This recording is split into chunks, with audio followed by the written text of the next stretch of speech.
Mike,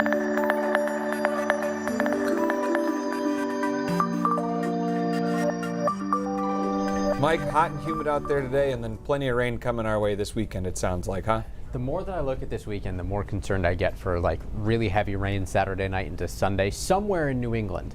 I think that we'll probably be talking about some high water issues by Sunday morning. I'm not sure if they will affect us that much, but somewhere Maine, maybe the New Hampshire, Vermont, Massachusetts border, somewhere in that area, I think we'll be talking about some very high water. And we picked up more rain today. We had those thunderstorms roll through.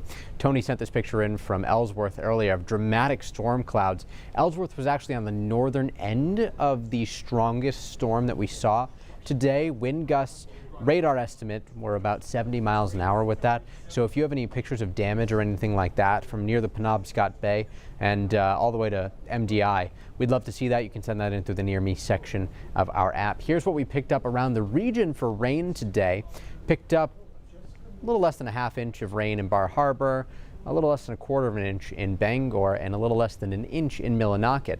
Bangor is what I'm highlighting here, though, because Bangor is already very close to the wettest July on record, and we still have about 13 days left in the month. Or is today the 16th? We have 15 days left in the month, sorry.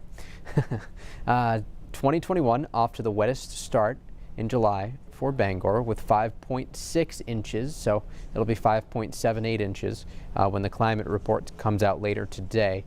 The all-time record is only about 1.5 inches more than this, so it's certainly possible, given the weekend forecast, that we will end up with the wettest July on record in Bangor now, and we still have more active weather to go.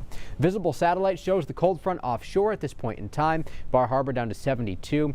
87 still in Wiscasset, still close to 90 in Portland, but we never officially made it to 90. However, with the wind direction shift, we could get a late day rally in southwestern Maine. Wind coming down off the mountains. Things could actually warm up a little bit, and I do expect it to remain hot in southwestern Maine over the next couple of hours.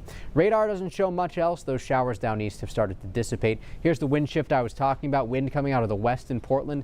That is what we look for. That's the wind direction that we look for to really warm things up in Portland. So we'll see if we can make it to that official 90-degree reading. Elsewhere, things will be quiet tonight, expecting increasing cloud cover. Could be dealing with a little bit of fog in some spots too, depending on how much of that moisture lingers around from the rainfall that we saw. And then we will slowly but surely bring back the rain chances later Saturday, especially Saturday night into Sunday. With this stalled out front in the area and a lot of moisture, I think that we're going to be talking about heavy rainfall Saturday night into Sunday, and again, maybe some localized flooding issues. Forecasting for us about 1 inch to 2 or more inches by the time all is said and done. The best chance for this, central and southern Maine. I don't think that northern Maine is really going to see much out of this at all. Seas 2 to 3 feet tomorrow, north wind around 5 to 10 knots, becoming southeast in the afternoon. Cooler and rainy Sunday. Threat for some showers Monday with storms Tuesday and Wednesday.